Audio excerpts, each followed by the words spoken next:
자, 은퇴설계 첫 번째 시간이죠.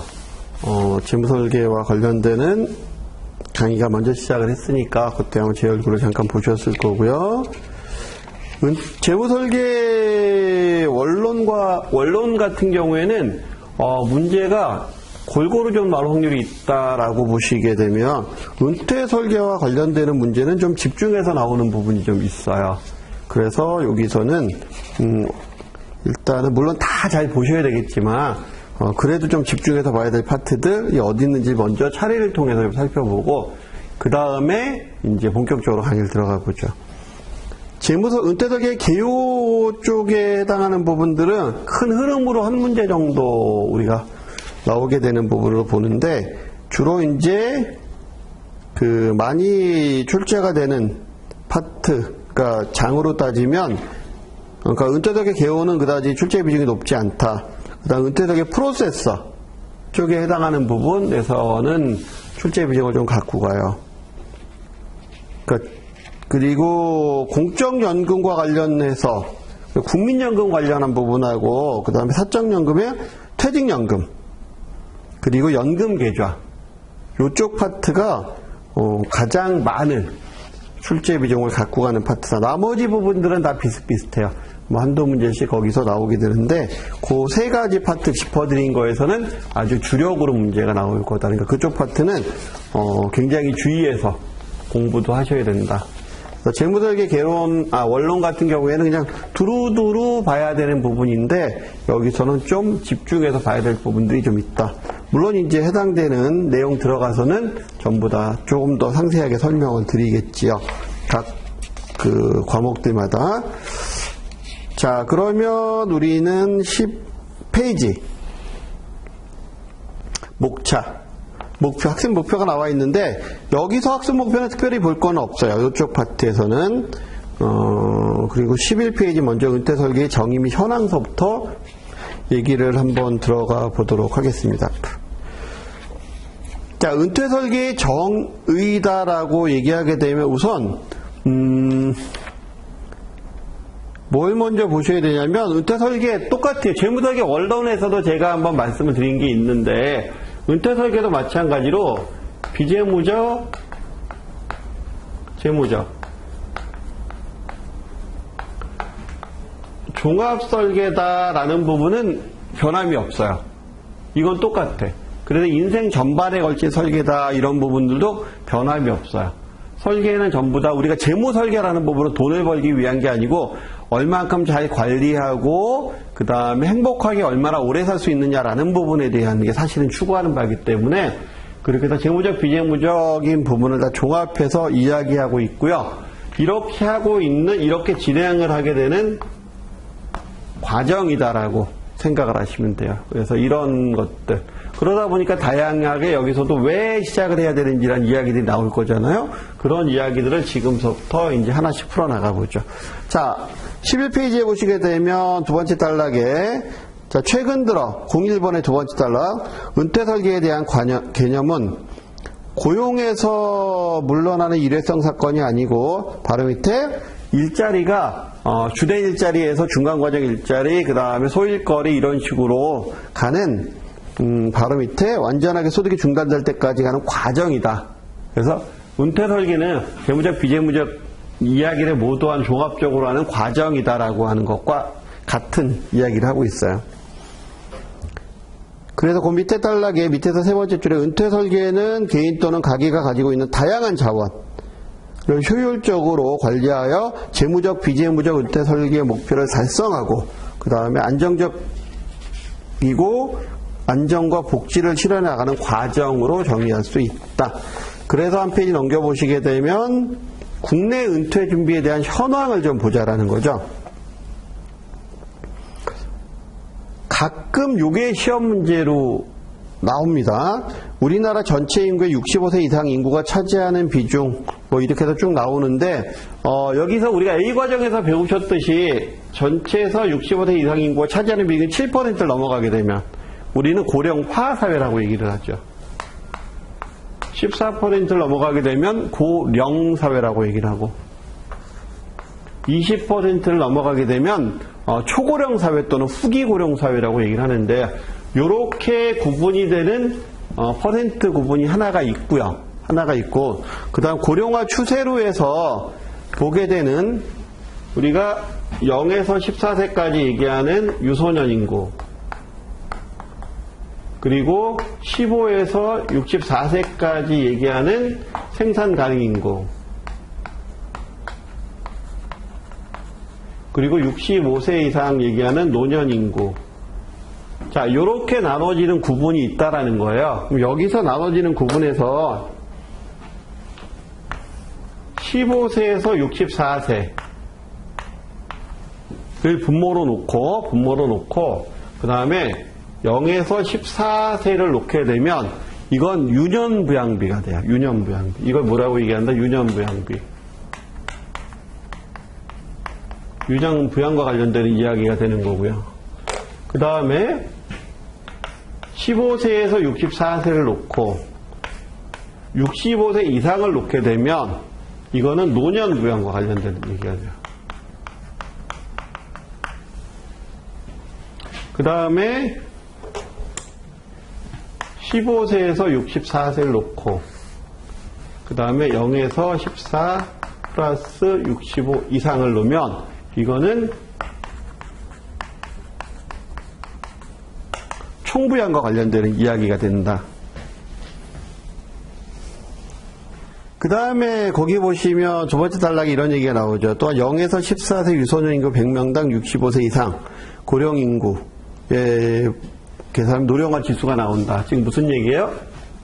0에서 14세 65세 이상 이렇게 되면 고령화 지수가 나온다는 거죠. 지수. 우리 교재는 노령화 지수로 되어 있으니까 노자로 하죠. 노령화 지수. 그러니까 요 구분은 좀 달라요. 이건 유엔에서 얘기하는 7에서 14에서 20에서 가게 되면 고령화 사회, 고령 사회, 초고령 사회라는 얘기고 이렇게 구분하는 게 있고 요렇게 구분을 해서 유년부양비, 노년부양비, 총부양비, 노령화 지수 이렇게 구분하는 부분이 또 있다. 요거로 계산하는 게 가끔 시험에 나와요. 요 계산해서 그러면 지수가 어떻게 되느냐라고 하는 부분들이 요 시험에서 1에서 5번까지 지문 중에서 한 개 지문 정도로 해서 이제 종종 나오죠. 그러면 그 숫자가 맞는지를 살펴봐야 되겠죠. 그 다음에 은퇴준비 현황. 두 번째 줄에 보면 필요하다고 응답은 하지만 정작 충분한 준비는 되어 있지 않은 거죠. 그게 기본이다라는 거. 그 얘기 적어놓고 있는 거예요. 이유가 뭘까요? 우리나라에 왜 은퇴가 준비가 이렇게 안 돼 있을까? 왜일까요? 빨라서 그래요. 빨라서. 그러니까 서구 같은 경우에 프랑스나 이렇게 따졌을 때 뭐 100년, 200년, 짧게는 50년, 60년 이상을 준비를 하는데 우리나라 같은 경우에는 아주 압축 성장을 했기 때문에 압축 성장을 해서 그러다 보니까 그러니까 세계적인 세계화 이런 거와 관련을 해서 우리 이제 아시아권 같은 경우, 동아시아권 같은 경우에는 어떤 산업화, 그 다음에 선진국 같은 경우는 지식산업, 여기는 기계산업, 지식산업, 이런 형태. 동남아시아 같은 경우는 서비스 위주의 산업, 이런 형태로 이제 압축 성장을 하게 되는 시기들이 있거든요. 우리나라도 그 한국전쟁이 끝나고 나서, 한국전쟁 끝나고, 그 다음에, 새마을운동, 이런 형태로 해가면서 고도성장기를 맞이해서 쭉 성장을 했잖아요. 그때까지만 하더라도 베이비붐 세대나 이런 분들에 의해서 인구는 굉장히 많았었죠. 그러다 보니 거기 산하제한 정책이라는 게 나오고, 그러면 산하제한 정책으로 해서 한 명만 나도 3천리는 초만원 이런 식으로 나왔었던 때가 있었어요. 그런 상황을 지나가면서 이제 고령화 사회가 급격하게 진행이 된 거지. 가끔가다 요즘 보도자료 같은 데 보면 중국 같은 경우에도 산화 제한 정책을 강하게 폈었기 때문에 고령화가 굉장히 빠르게 진행하고 있다고 얘기를 하잖아요. 근데 문제는 뭐냐면 고령화가 급격하게 진행이 되고는 있는데 아직은 사람들이 젊은 편이에요. 그렇게 나이를 많이 든 건 아니고 아직은 젊은 상태인데 고령화는 급격하게 진행이 되고 있는, 그러니까 고령화 초입 단계다라는 거지 아직은. 그러다 보니까 준비할 시간이 그다지 많지 않았다라는 거야. 그리고 그게 고령화 사회가 깊어지게 되면 우리 사회에 어느 정도 충격이 있을지도 아직은 예단하기 어려운.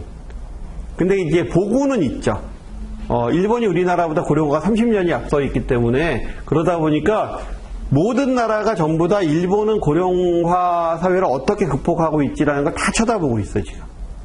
그러면서 그 쳐다보는 시기가 점점 지나면서 우리도 이제 그 시기가 점점 들어가고 있는 거고, 그런 상황이기 때문에 준비도 제대로 안 돼 있고, 그리고 노동시장의 유연성이라는 부분 때문에 취직하기도 어렵고, 그리고 취직을 했지만 또 조기에 퇴직할 확률이 높아지고, 그럼 은퇴 준비는 뭐 할 시간도 없을 때 이미 퇴직해서 은퇴해야 되는 상황이 벌어지게 되는 그런 상황이니까 심각하죠. 사실 심각해요. 거기다가 또 뭐까지 발달했어. AI, 인공지능. 예. 여러분들도 인공지능 발달하는데 굉장히 도움을 주신 분들이에요. 지금 여기. 저도 마찬가지고. 왜냐하면 인터넷에서 뭐 구글이든지 어디 들어가셔서 뭐 검색창에서 검색하고 그 다음에 내가 어떻게 생활하고 있는지 뭐 이런 거 외부로 다 올리잖아요. 그렇죠? 예. 그 외부로 다 올린 거 그거 다 데이터 되죠. 빅데이터로 다 관리가 돼서 다 데이터화 돼가지고 그거 다 어떻게 돼요? 그 인공지능에 다 반영이 되는 거죠. 그렇죠? 기계화 그 인공지능에 다 4차 산업혁명에 그게 다 원료로서 반영이 되는 거예요. 그러니까 그 다음에 이제 인공지능이 발달해서 혼자서 다 알아서 하잖아요. 지가. 요즘에는 기계가 혼자서 다 알아서 하는 게 왜 혼자서 알아서 다 하겠어? 여러분들이 소스를 다 준 거예요, 그거. 요즘에 저런 거 있죠. 이렇게 이야기하면 마이크 스피커가 알아서 다 해주잖아요. 그죠? 다 조종해주고 다 해주죠. 근데 무슨 말해도 알아듣잖아요, 걔가. 그죠? 그 이유가 뭐겠어요? 옛날에는 알아들었겠어, 못 알아들었겠지. 근데 그런 기자재가 개발이 되고 나면 예를 들어서 뭐 내비게이션 같은 경우에 어디 데리다 줘라고 할 때 어디 가자라고 얘기했을 때 처음에 만들어진 제품은요 말귀도 못 알았어요. 엉뚱한 얘기하고. 근데 사람들이 계속 이야기를 하니까 그 이야기하면서 사람들의 어떤 음성 패턴이나 이런 것들이 다 누적이 되고, 그렇게 누적이 되다 보니까 그 데이터들에 의해서 계속 학습을 하는 거거든. 그러고 나니까 약간 사투리를 써도 알아듣고 이제는 그렇게 바뀌는 거예요, 그게. 그러니까 그렇게 바뀌다 보니까 취직은 더하기 어렵지. 그쵸? 갑자기, 그래서 우리가 이 전문가 공부를 하는 이유가 뭐냐면, 전문가는 생존할 수 있거든. 비전문가는 생존할 수 없어도. 4차 산업혁명 이후에. 그러니까 우리가 이 자격증을 공부하는 거죠. 결국은 또 이제 자격증 공부하라는 얘기로 왔네요. 어쨌든 그런 겁니다. 여러분들도 충분히 은퇴 준비를 이걸로 하실 수도 있어요. 그 다음 은퇴 시장에 대한 동향. 세 번째 줄에 고령화는 커다란 위협이 되기도 하지만 새로운 수요 창출의 기회라는 양면성을 내포하고 있다. 그래서 쭉 그냥 이야기만 나와 있는데 대표적인 게 어떤 거냐라고 보면 우리 교재에서는 없는 얘기이긴 하지만 대표적으로 많이 이야기되고 있는 게 기저귀. 아이 기저귀.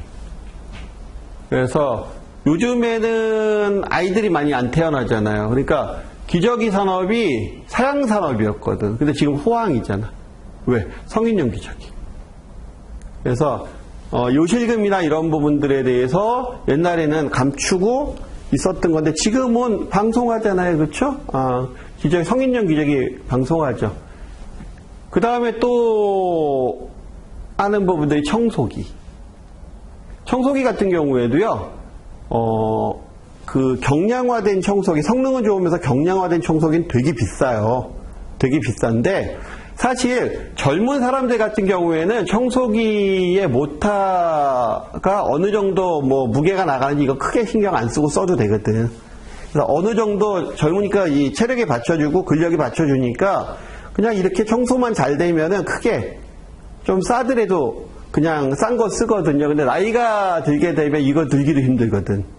이거 활용하기 어렵다. 그러니까 있어도, 청소기가 있어도 옛날에 쓰던 청소기 무겁다라는 거지. 거기에서 상당 부분 무게를 줄이게 되면 비싸도 이건 사서 쓴다라는 거죠. 이게 고령화 사회에 이제 이렇게 바뀐다라는 거예요.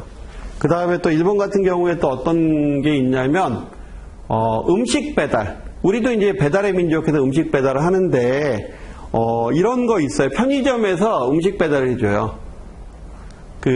나이 드신 분들, 자녀분들이, 음식, 식단을 이렇게 편의점 회사에다 제공을 하게 되면, 편의점에서 음식을 저녁 때나 뭐 이렇게 때 맞춰서 해당되는 집에 음식을 배달해줘요. 예. 그러면 노인분들은 이제 그거 이제 잡수시는 거죠. 그럼 자녀 입장에서 두 가지가 확인이 가능해요. 적지간히 떨어져 있어서 잘 뵙지 못한다라고 했을 경우에 건강 상태라든가 아니면 현재 상황을 확인할 수 있는 부분이 되고, 그 다음에 또 한 가지는 이제 부모님한테 이제 식사를 제공해 드리는 그런 형태가 되고, 그러니까 다양하게 노령산업 관련해서는 굉장히 다양한 형태의 어떤 패턴이 많이 일어나고 있고 발전하고 있죠. 또 하나 발전하는 부분 중에 하나가 이제 고령화 산업 관련해서는 저런 부분이 있어요. 일종의 피규어라고 얘기해야 되나요? 로봇 중에서도 로봇 강아지 뭐 이런 거. 소니에서 만든 로봇 강아지가 한 700만 원 정도 해요. 혼자서 짖고 뭐 뒤굴면서 애교 떨고 다 합니다. 얼마 전에 저도 하나 사볼까 그리고서 인터넷 검색해봤더니 딱 두 가지로 갈라지더라고요. 1,800만 원짜리 하고 그 다음에 10몇만 원짜리 하고, 요거는 그냥 이제 리모컨 들고서 이렇게 하는 거고, 그건 이제 진짜 AI로 해서 인공지능으로 해서 작동을 하는 건데, 그렇게까지는 안 비싸더라도 요양병원이나 이런 데 가서 보면 애착 인형 비슷한 게 있어요. 애착 로봇이라는 부분이 발전을 많이 해서. 그래서 애착 로봇이라고 하는 부분, 그래서 강아지든 아니면 고양이든 아니면은 뭐 펭귄이든 물개든 이런 것들이 얘기하면은 이제 자기가 우리 뭐 아리야 뭐 해줘 뭐 이런 형태 하는 식으로 그렇게 반응을 해요. 이야기하면 노인분들이. 그러니까 애착 인형이나 애착 장난감을 가지고서 이제 놀다 보면 기분도 좋아지고 삶의 이유가 또 생기게 되는 거지. 그러면서 이제 알레르기 현상이나 이런 거 있으신 분들 같은 경우에도 이거 로봇은 그런 거하고 상관없잖아요. 그렇죠? 그러니까 그렇게 산업이 발전하는, 그러니까 은퇴와 관련되는 시장은 커지기는 꽤 많이 커질 수 있는 여지가 있다라는 거죠.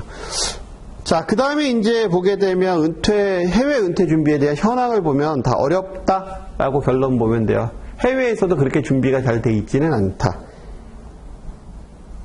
그래서 가운데쯤에 보시면 전 세계적으로 은퇴를 위해서 꾸준히 저축하는 은퇴 준비율은 50%에도 미치지 못한다. 그러니까 이게 핵심이에요. 쭉 얘기를 하다 보면 어느 나라는 이렇고 뭐 있는데 그게 중요한 게 아니고, 그 다음에 이제 은퇴 소득 마련 방법.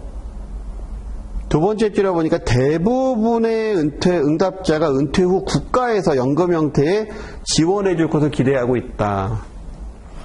우리나라 같은 경우에도 보면은 일단 기초연금이 있죠. 뒤에서 가서 이제 그러니까 기초연금 제도라는 게 있고, 또 우리가 형편이 어려우신 분들 같은 경우에는 은퇴와 관련되는 부분이 아니더라도 기초생활보장제도라는 것도 있잖아요. 그렇죠? 기초생활보장이라는 것도 있고, 그 다음에 다양한 어떤 혜택이 있기는 한데 이런 걸 다 더해도 금액은 얼마 안 되지. 그렇죠? 예, 그래서 국가에 지원하는 부분은 얼마 안 돼요. 그러니까 이거 믿으면 안 된다라는 거예요. 결론은. 두 줄 내려가서 보시면 특히 노후를 국가 보조에 의지하려는 생각이 고령층이 더 많다. 미국의 경우 같은 경우에도 바로 밑에 아무런 연금을 갖고 있지 않아서 65세 이상 가구의 절반은 사회보장연금으로 이게 주 수입원이다. 근데 우리나라 같은 경우에는 이렇게 못하죠. 왜냐하면 그만큼 경제 규모나 이런 부분들이 작기 때문에 그렇게 하기가 상당히 어렵죠. 그러니까 결국은 무슨 얘기예요? 개인이 준비해야 돼요. 쭉 얘기하다 보면. 은퇴시장의 동향. 최근에 고령자들은 이전 세대와는 달리 여행 등 여가 활동에 대한 니즈가 점차 확대되는 추세다. 그래서 실버 서퍼, 젊게 사는 노인, 이런 부분들도 나온다. 즉, 은퇴 시장은 상당히 활성화될 가능성이 있다라는 얘기를 지금 하고 있는 거고요. 두 달락 내려가서 보시면 선진국 은행의 급변하는 디지털 시대에 은행들은 급변하는 디지털 시대에 어려움을 겪고 있는 고령층을 배려함으로써 실버 세대에 대한 이해를 도와주고 있다. 이해도 제고하도록 노력하고 있다라는 부분. 근데 어렵더라고요. 이게 저 같은 경우에도 저는 IT 세대는 아니죠. IT 세대는 아니고 그냥 문자 세대이긴 한데 책을 보고 그러니까 아직까지는 책이 더 좋아요. 저는. 그래서 거의 한 2, 3일에 한 번 정도씩은 책을 2권 정도, 1권, 2권은 꼭 시키니까 어떤 때 보면 택배 아저씨한테 좀 미안하기는 해요. 물론 그분이 왔다 갔다 하시면 돈이 되긴 하지만은 지나가면서 이렇게 얼굴 보면은 오늘도 책 왔어요. 이러면서 저한테 주고 가시는데 전체적으로 그 노인분들은 디지털 환경에 적응하기가 굉장히 어렵더라고요. 어려워가지고 요걸 어떻게 노인분들이 디지털 환경에서 잘 적응해서 같이 융합할 수 있느냐라는 부분, 융화돼서 움직일 수 있느냐라는 걸 잘만 개발하면 이것도 돈이 꽤 될 거야 아마. 근데 그게 쉽지는 않을 것 같더라고요. 눈이 칩칩해서 잘 보이지도 않으니까 크기를 확대해 놓으면 또 이 크기에 대한 문제가 글자 크기 확대하니까 전체적인 크기에 대한 문제가 되고 이런 부분들이 많잖아요. 그렇죠? 그러다 보니까 요즘에는 폰도 이렇게 열어서 볼 수 있게 나오는 부분들 그런 게 다 게임 영역도 좀 넓어지는 부분도 있고요. 그런 부분들도 있지만 나이가 드신 분들 같은 경우에 이게 요만한 거 갖고도 해결이 안 되거든. 그러니까 2배로 늘려주면은 글씨 크기도 훨씬 더 잘 보이고 전체적인 영역으로 잘 보이잖아요. 그렇죠? 그런 부분들도 다 고려해서 나오는 거기 때문에 그런 것들 보게 되면 그런 거 잘 개발하시면 은퇴 시장도 괜찮을 것 같아요. 어쨌든 그 다음에 이제 16페이지 문제 보면 최근 이슈 생애설계 개념에서의 종합적인 은퇴 설계 생애설계 개념의 종합적인 은퇴 설계로 확장이 됐다. 바로 밑에 초기에는 세 줄 내려가서 보시면 재무적인 문제에 관심을 가졌다. 그 옆에 그러나 바로 밑에 최근 들어서는 바로 밑에 종합적이고 다차원적인 접근을 한다. 그래서 협의의 은퇴 설계가 바로 밑에 재무적 접근 방식이었다면 종합재무 설계는 바로 밑에 비재무적인 설계까지도 포함한다. 그래서 그 옆에 은퇴 설계는 은퇴 준비를 위한 재무적인 문제뿐만이 아니고 은퇴 생활에 대한 생애 말기까지의 설계를 고려한 거다. 그래서 그 밑에 보시면 은퇴 전략이 인출 전략과 은퇴 자산의 인출 전략과 은퇴 후 자산 관리. 지금까지의 은퇴 설계는 바로 밑에 은퇴 자산을 축적하는 거였다면 2줄 내려가서 보시면 인출이 이제 문제가 된다라는 거죠. 그래서 맨 밑에 줄에 보시면 생애 말기까지 균형 있는 소비 지출을 위해서는 인출 전략과 모니터링이 중요하다. 그래서 뒤쪽에 가서 보시면 이런 문제들, 이런 이야기들을 해요. 자, 인출을 하기 위해서는 축적을 해야 되죠. 그러면 은퇴를 했어요. 내가 은퇴를 했어요. 그래서 인출을 하려고 그래요. 근데 어쨌든 자산이 있는 상태에서 인출을 할 거잖아요. 그럼 초기 수익률하고 초기 수익률이 높은 것과 그 다음에 말기 수익률이 높은 것 어느 게 좋으냐? 당연히 초기 수익률이 높으면 돈이 많을 때 이자가 더 많이 붙으니까 그쵸? 그 다음에 점점 수익률이 나빠져도 이게 더 좋은 거지. 초기에는 원금이 있는데 수익률이 안 좋아서 까먹었어. 그리고 나중에 가서 원금 얼마 안 남아있을 때 수익률이 되게 좋아. 이래도 이건 별론 거죠. 그쵸? 그래서 이렇게 관리가 돼야 된다라는 거지. 그래서 실제로도 문제 같은 경우에도 이런 것들을 수치로 계산하는 문제가 나오는 경우가 왕왕 있어요. 뒤에 가서 한번 볼 겁니다. 자, 그 다음에 은퇴자 사망 후에 유족의 은퇴 소득에 대한 확보. 그래서 17페이지에 보시면 그런 게 필요하다라고 하면서 두 번째 단락에 이런 게 나오죠. 남녀 간의 평균 수명의 차이는 은퇴 설계에서 일반적으로 가계의 주소득자인 남성 배우자 사망 이후 여성 배우자와 자녀 등 유족의 소득 확보. 이 부분이 이제 가장 중요해진다라는 얘기를 하고 있어요. 그래서 여기서 얘기하는 부분에 있어서 이거 얘기하는 거예요. 우리 시험 문제에서는 특히 사례 문제, 그러니까 사례 문제에서는요, 꼭 대부분의 경우 이런 형태의 문제가 많이 나와요. 여기까지는 부부가 공동생활하는, 여기는 한 부부가 1인 부부가 단독 생활하는 1인 가구가, 즉 은퇴 이후에 부부가 같이 살다가 그다음 한 분이 사망하시고 나서 나머지가 1인 가구로 형성해서 살게 되는 이런 부분까지, 그래서 이 부분까지를 다 계산하라고, 얼마 정도의 필요자금이 필요한지, 이런 문제가 요즘엔 주로 이렇게 나와요. 그래서 이 부분에 대한 이야기를 지금 한 거고요, 방금은. 그러니까 지금 이렇게 이야기하는 것들이 나중에 사례 문제에 가면 다 거기 이제 문제화돼서 나오는 거죠. 노년 의료비. 그렇죠. 요즘은 유병장수죠. 무병장수는 없고 유병장수죠. 그래서 유병장수에 대해서 준비해야 된다. 자, 그 다음 페이지에 넘겨보시면 기대여명이라는 단어가 있는데, 기대여명, 기대수명 같이 쓰겠다. 우리는 사실 약간 개념이 달라요. 평균수명, 기대여명 살짝 다른데, 여기는 그냥 똑같이 쓰겠다라니까 그냥 무시하고 넘어가겠습니다. 그 다음 19페이지.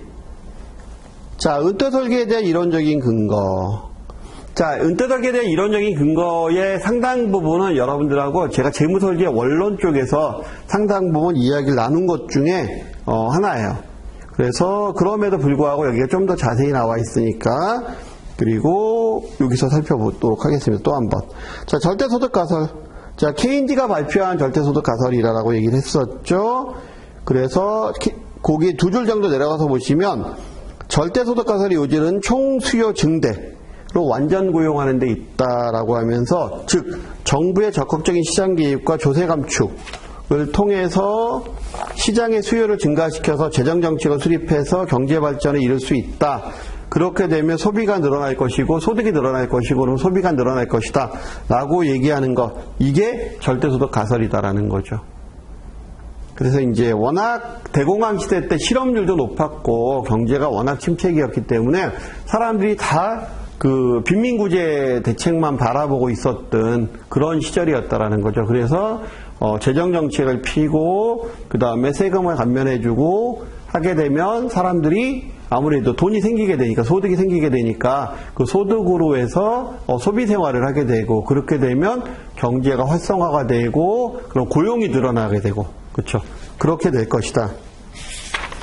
목표는 완전 고용이다라고 여기 적혀 있지만 완전 고용이라는 게 거의 그렇죠? 신의 영역이니까 어쨌든 고용률을 최대한 높이겠다, 실업률을 줄이겠다라는 형태.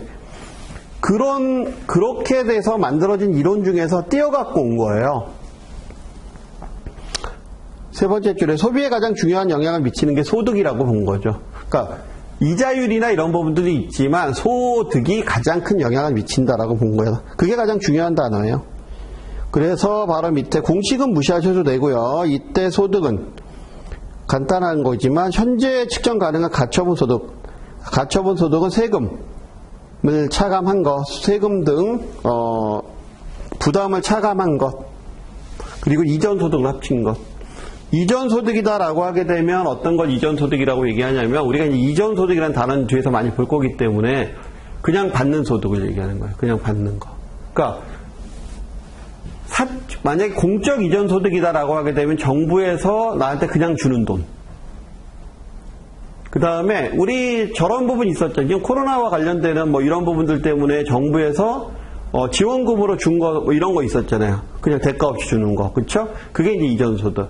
사적 이전 소득이다라고 얘기하게 되면 내가 자녀한테 용돈 주면 자녀 입장에서는 그게 이전 소득이 되는 거야. 사적 이전 소득. 그냥 받은 거.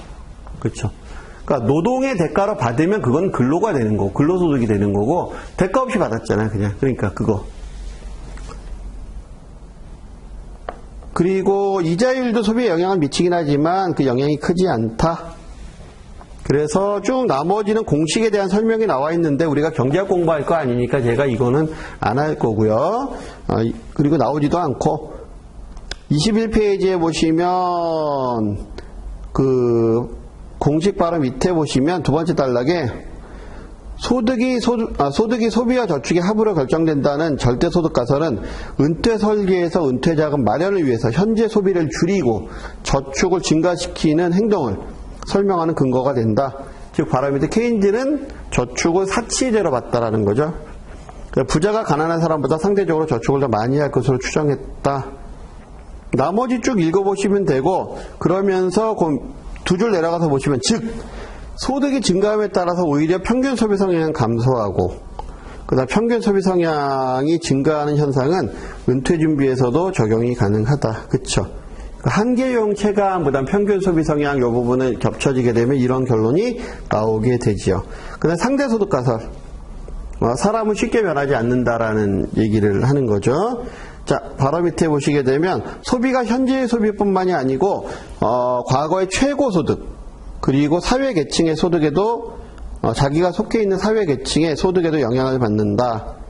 그래서 내가 예를 들어서 그 속해 있는 군집 자체가 상당히 소비 성향이 강한 그런 모임에 있다라고 하게 되면 나도 소득하고 상관없이 소비를 그만큼 하면서 그 조직에서 견뎌야 되잖아. 그렇죠? 버텨야 되잖아. 그런 형태로 간다라는 거고요. 그 다음에 소비 생활을 늘리다 보면 그래서 평상시에 하던 소비 습관이 쉽게 절약으로 이어지지는 않는다라는 얘기를 지금 하고 있는 거예요. 이게 이제 원론 시간에서 제가 한번 설명을 드렸었던 거죠. 그래서 사람들의 소비 지출은 그들의 절대 소득 수준에 의해서 결정되는 것이 아니다라는 거죠. 상대적인 위치에 따라서 결정이 된다. 그래서 바로 밑에 보시면 두젠베리는 소비 지출 수준이 절대 소득 수준에서 결정된다는 케인즈의 소비함수 가설을 부인했다. 요게 중요한 거지. 평균 소비 성향은 안정적인 값을 갖는다. 그래서 쓰던 패턴대로 간다. 그러니까 안정적이다.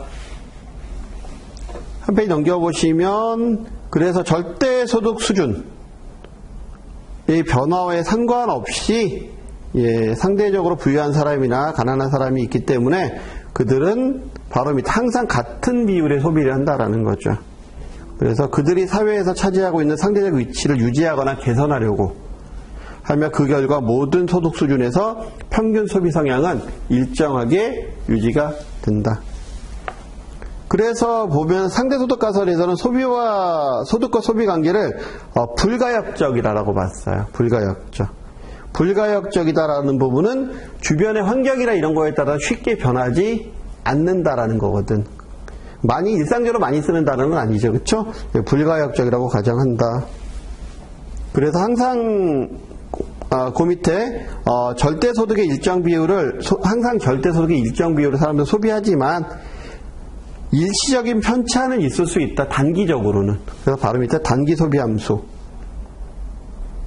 그리고 나머진 쭉 이제 읽어보시면 되는 거고요. 그래서 그 밑에 단락에 사람들이 만약 소득 수준이 하락하더라도 지금까지 유지해온 사회적 위치에서 떨어지지 않으려는 본능을 가지고 있다. 그래서 바로 밑에 다시 한번 불가역적이다. 그런 얘기를 지금 하고 있어요. 그러면서 바로 밑에 그걸 두젠베리는 톱니 효과라고 이야기를 했다. 그러니까 여기서는 그러면 얘기하면서 톱니 효과를 얘기하면서 전시 효과도 사실은 좀 얘기하고 있는데 일단은 상대소득 가설이다. 이게. 그 다음에 이제 그 옆에 페이지에 보시면 항상소득 가설. 그 위에 세 줄은 좀 봐야 되겠다. 상대소득 가설은 은퇴 설계에서 은퇴자들이 은퇴 이후 소비 수준은 소득 수준이 감소했음에도 불구하고 은퇴 이전의 소비를 유지하는 그런 것들을 설명하는 데 유용하다라는 거죠. 만약에 시험 문제에서 이 문구가 나오면서 이게 이론적으로 뭐냐라고 했을 때 상대소득 가설. 왜? 쓰던 대로 쓰고 싶어 한다라는 거죠. 쉽게 변하지 않는다라는 얘기를 한다라는 거죠. 항상소득 가설. 자, 네 번째 줄에 보시면 프리드만은 항상소득 가설로 실제 소득과 항상소득으로 나눴다라는 거예요. 그래서 그 밑에 보시면 공식이 하나 나오죠. 예, 그리고 바로 밑에 항상소득이란 예측 가능한 소득이라는 거죠. 우리 월급 타면 월급 늘 들어오는 거. 장기적으로 예측 가능한 소득의 평균. 임시소득은 예를 들어서 뭐 경제가 좋았어. 요번에 회사에서 매출이 좋았어. 그래서 보너스 나왔어. 뭐 이런 것들. 그래서 변화로 예측할 수 없는 환경에 대한 소득. 그래서 바로 밑에 그 예제가 나옵니다. 연봉 3,600만 원이면 300만 원 항상소득이다라는 거죠. 그 외의 거 특별 상여로 받은 건 임시소득이다. 그래서 바로 밑에 보시면 그 특별 상여가 또 예측 가능하다면 그건 또 항상소득으로 간주한다. 그리고 맨 밑에서 세 번째 줄에 경기가 좋을 때나 좋지 않을 때나 임시소득은 늘어났다 줄었다 할 거잖아요. 근데 사람들은 어떻게 항상소득으로 소득생활을 유지한다, 소비생활을 유지한다라는 그 얘기를 지금 적어놓고 있는 거고요. 그래서 한 페이지 넘겨보시면 사람들은 소득이 많을 때나 줄어들 때나 일정한 소비를 유지하기를 원하기 때문에 평생에 걸친 평균 개념의 항상소득을 사용한다라는 거죠. 여기서 결정이 된다. 그래서 바로 밑에 경기 변동에 따라 후경기에는 임시소득의 증가로 평균 소비 성향은 감소하게 되죠. 대신에 한계 소비 성향은 증가하게 돼요. 그렇죠? 그리고 불황기에는 반대로 한계 소비 성향은 감소하는데 평균 소비 성향은 증가하죠. 왜냐하면 다 쓰지 않기 때문에. 그 다음에 이제 생애주기 가설. 생애주기 가설은 제가 언론 시간에도 이거 하나로 설명을 드린 것 같아요. 그렇죠? 이거. 부족할 땐 땡겨 쓰고, 그래서 여기서 갚고, 남는 거 밀어서 여기서 쓰겠다. 이게 생애주기 가설이다. 그렇죠? 네. 사실 이거 하나로 설명이 끝나요. 이거는. 그래서 생애주기 가설 두 번째 줄에 생애주기 가설에 따르면 경제활동을 하는 청장년기에는 소비의 일부를 미래 소비를 위해서 저축을 하고, 그다음 은퇴 이후에는 과거의 저축을 가지고 소비에 충당한다. 예. 여기서 아까 그래프에서 이쪽 걸 얘기하는 거지, 그렇죠?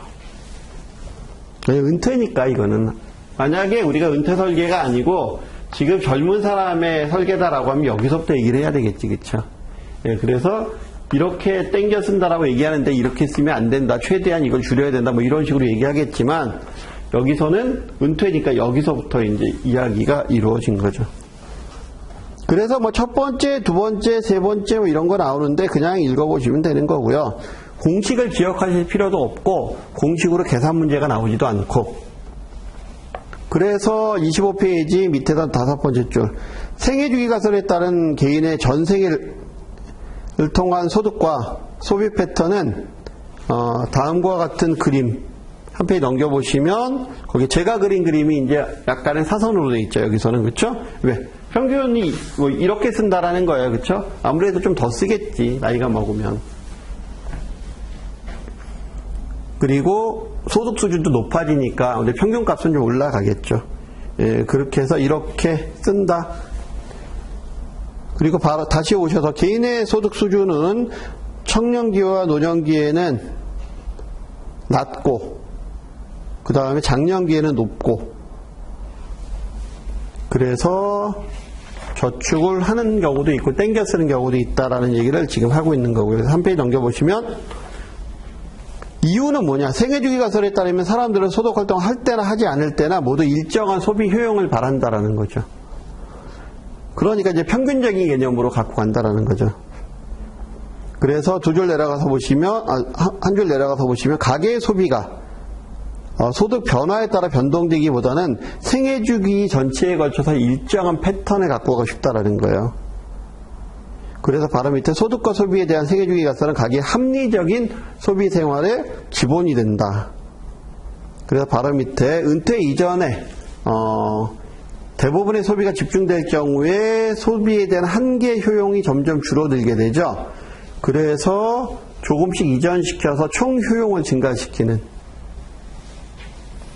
개인의 소비를 일생기간 동안에 일정하게 유지하는 것이 합리적인 행동이다. 이거 무슨 얘기예요? 간단히 얘기하면 이거잖아요. 내가 지금 배가 되게 고파요. 그래서 자장면을 시켰어요. 곱빼기로 3그릇. 그리고 3그릇을 다 먹었어요. 그럼 첫 그릇을 먹을 때는 솔직히 행복하지.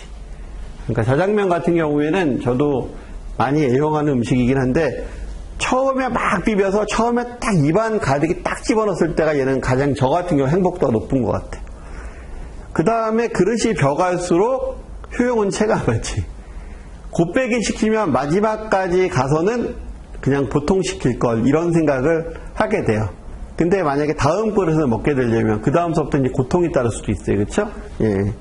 그렇게 하는 게 좋아요? 아니면은 오늘 한 그릇 먹고 뭐 3일 후에 한 그릇 먹고 뭐 또 4일 후에 한 그릇 먹고 이런 식으로 하는 게 좋아요? 당연히 효용은 그게 더 높겠지. 그렇죠? 그 사람은 그렇게 한다라는 거죠. 확 쓰는 것보다 나눠서 쓴다 라는 개념으로 갖고 간다라는 거. 그러니까 합리적인 행동이다라고 하는 건데, 안 그렇죠? 살다 보면. 그렇죠? 예. 우리가 술 먹을 때 어떻게 먹어? 먹고 죽자 뭐 이런 거 먹잖아요. 그렇죠? 뭐 오늘 한 잔 먹고 내일 한 잔 먹고 모레 한 잔 먹으면 효용 가치가 높아진다는 생각해? 안 해? 안 하잖아. 그냥 에이 승질 나는 김에 오늘 다 먹고 죽어 뭐 이러고서 그냥 수병이든 세병이든 그냥 넣잖아요. 그렇죠? 다음날 후회할지언정. 그죠? 그러니까 이런 가설이 필요한 거예요. 그걸 통제하기 위한 이론들.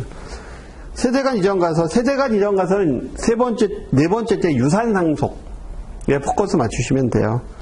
세대간 이전 가설 같은 경우에는 사람들이 사는 데 있어서 유산 상속이나 이런 부분들도 고려한다. 즉,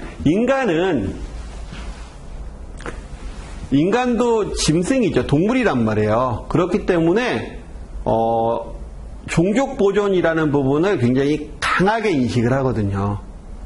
그러니까 종족이 보존되려면 일반적인 인간이 아닌 다른 짐승들 같은 경우 유전자 이전으로 인해서 그걸로 끝나잖아. 그치?